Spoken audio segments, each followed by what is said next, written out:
अशा कुठल्याही सभासदाच्या केसाला किंवा कारखान्याच्या कर्मचाऱ्याला असा हल्ला होऊ नये याचा निषेध करून तो सभासदांना सूचना दिली आहे। या संदर्भात प्रशासन आणि आम्ही या येणाऱ्या पहिल्या मीटिंगमध्ये योग्य ते निर्णय घेऊन याचा निषेध व्यक्त करून रद्द करण्यासंदर्भात मागणी केली आहे।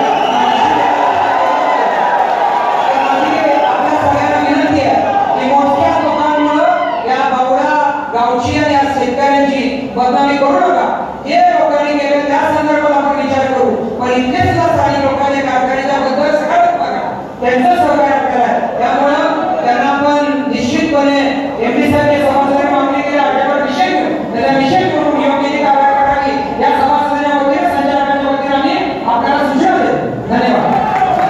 आपण सर्व सभासदांची मांडलेली सूचना आहे जो मांडलेला ठराव आहे तो आपल्या प्रोसिडिंगमध्ये नोंद करून घेतो।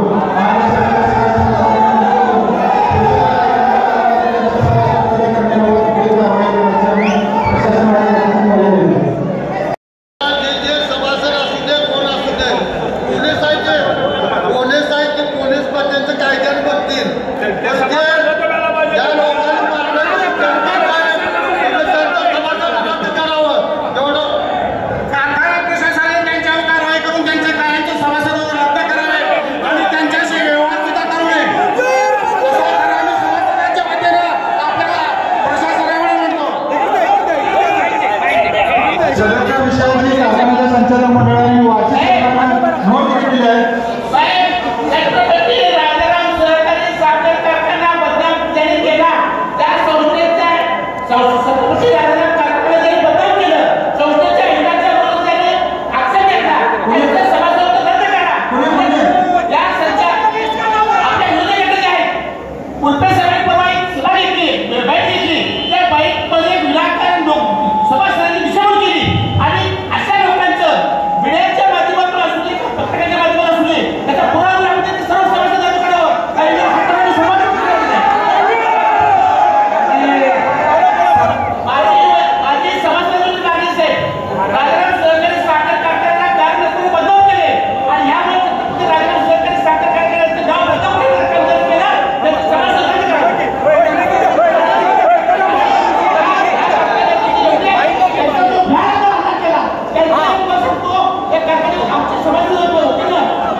विरोधक या ठिकाणी पाहायला मिळाले।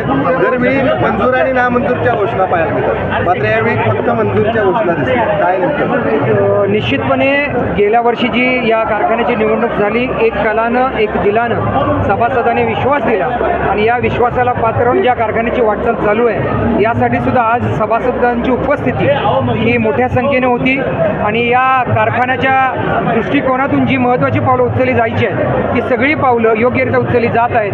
त्यामुळे या जनरल बॉडीला सभासदांनी सहकार्य केलेलं आहे। विरोधकांची भूमिका विरोध करणं ही कायमचीच आहे, पण नक्कीच मला खात्री आहे येणाऱ्या 5 वर्षामध्ये हा 100% विरोध हा संपून जाईल आणि कारखान्याच्या सभासदांना न्याय देत जो आलेला आहे इथून पुढे सुद्धा चांगल्या पद्धतीने न्याय मिळेल। कारखान्याची बदनामी करण्याचं षडयंत्र आखलं जात आहे, त्याच्यावर निश्चित नोंदवणार कारवाई करण्याची मागणी केली। काय नेमकं? निश्चितपणे मधी जी घटना जी घडली ती दुर्दैवी घटना आहे। कारखान्याचे कार्यकारी संचालक जे आदरणीय चिटणीस साहेब आहेत यांना मोजक्या सभासदांनी बावड्यातल्या जाणून बुजून मारहाण केली, काही कारण नव्हतं, कुठेतरी दहशत पसरवायची, पण या दहशतीला आम्ही न घाबरता हा कारखाना बावडा असतील बावड्यातले सभासद हे चांगल्या विचाराचे पण आहेत ते आणि उरलेले जे 121 गावं आहेत आणि नवीन 46 गावं या सगळ्या लोकांना एक वेगळी भीती निर्माण झाली आणि कुठंतरी या वृत्तीला विरोध व्हावा म्हणून या जनरल बॉडीला या सभासदांनी सगळ्यांनी मागणी केलेली आहे। निश्चित प्रशासन आम्ही योग्यरित्या कायदा समजून घेऊन सहकाराचा त्याच्यावर आम्ही कारवाई करू। जो प्रकल्प आता तुम्ही उभा करताय त्या प्रकल्पामुळं कारखाना अजून अडचणीत येईल अशा पद्धतीची टीका प्रेस कॉन्फरन्स घेऊन केलेली आहे। काय या प्रोजेक्टचं भविष्य पुढं वाटतं आणि काय फायदा होणार आहे? हा प्रकल्प तुम्ही उद्घाटन जे आहे तर 1 महिन्यापूर्वी केले, आता सभेच्या पार्श्वभूमीवर तुम्ही आता त्याची प्रसिद्धी दिली असं या संदर्भामध्ये श्रावण महिना संपला, श्रावण महिन्याच्या शेवटच्या गुरुवारी छोटासा कार्यक्रम घेतला, कारण पुढं मुहूर्त नव्हते. आणि आता सध्या जर बघायला गेलं तर पितृप्रंदवडा आहे. बऱ्याच सगळ्या लोकांचं म्हणणं पडलं की कार्यक्रम मोठा घेण्यात यावा, पण विधानसभेच्या निवडणुका आचारसंहिता कधी लागेल हे माहीत नसल्यामुळे छोट्या पद्धतीने हा कार्यक्रम घेतला आहे. प्रकल्प पूर्ण करणं हे ध्येय आणि उद्दिष्ट आमच्या सगळ्यांचं असल्यामुळं मला खात्री आहे की या संदर्भामध्ये आम्ही योग्य ते 11 ते 13 महिन्यामध्ये हा प्रकल्प पूर्ण करू. सभासदांना न्याय द्यायची भूमिका आमची निश्चितपणे असेल. कर्जाच्या बाबतीमध्ये कुठलाही प्रकल्प उभा करत असताना भले तो सेंटरिंग कामगार असेल किंवा सामान्यतः कामगार घर बांधणारा कामगार असेल, हा आपलं घर उभा करताना स्वतःचं स्वभांडवल 100% त्याच्याकडे नसतं. स्वभांडवल उभा सभासदांकडून करून घेऊन कर्ज घेऊन हा कारखाना या बाय प्रोडक्ट नसताना सुद्धा आजपर्यंतच्या सगळ्या कारखान्याच्या तुलनेत दर देण्याचा प्रयत्न करत आलेला आहे. निश्चितपणे प्लांट मशिनरी जुनी झाली आहे, त्याचा बदल करणं ही जबाबदारी आहे. त्यामुळे कर्ज घेऊन हा पूर्ण करण्याची जबाबदारी आम्ही घेतलेल्या कुठल्याही प्रकारचं आर्थिक नुकसान आणि बोजा सभासदांना न पडता बँकेचे देय, कामगारांचा पगार आणि सभासदांची उसाची बिलं हे वेगवेगळे अत्यंत वेळेत दिली जातील ही या खात्यानिमित्तानं मला सांग. खरं पाहिलं तर कारखाना कार्यस्थळावर येतानाच सत्ताधारी आणि विरोधकांमध्ये पोस्टरबाजी पाहायला मिळाली. कसं पाहता या पोस्टरकडे प्रश्न उत्तराचा खेळ करत सभासद होते? नक्कीच मी माझ्या भाषणामध्ये मागच्या वेळी सांगितलं होतं की तुम्ही जनरल बॉडीची वाटच बघू नका. तुमचे काय विषय असतील 12 महिन्यात कुठल्याही दिवशी या.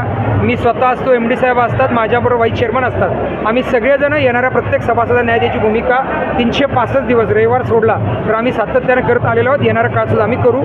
त्यामुळे असं काही नाही. जरी बोर्ड लावले असतील किंवा काय असतील, त्यांचे विचार किंवा त्यांनी जे बोर्ड लावलेत ते त्यांनी त्यांच्या नेत्यांना विचारावेत आणि त्यांनी त्यांचा कारखाना कसा उभा केला, कर्ज घेतलं होतं की नव्हतं, हे सगळं त्यांनी विचारून हे करावं. ज्या DY पाटील कारखाना उभा करत असताना ज्या कर्जाचं घेत होतं त्याचा अहवाल मी कालही मागच्याही वेळी सांगितलं, निवडणुकीतही सांगितलं. गेल्या 10-12 वर्षाचा DY पाटीलचा अहवाल जर आणला आणि जर त्यांनी कर्ज जर घेऊन न उभा केला असेल तर या गोष्टीला कुठेतरी आपण काहीतरी स्वीकारलं असतं या गोष्टीमध्ये. ठीक आहे, थँक्यू. धन्यवाद.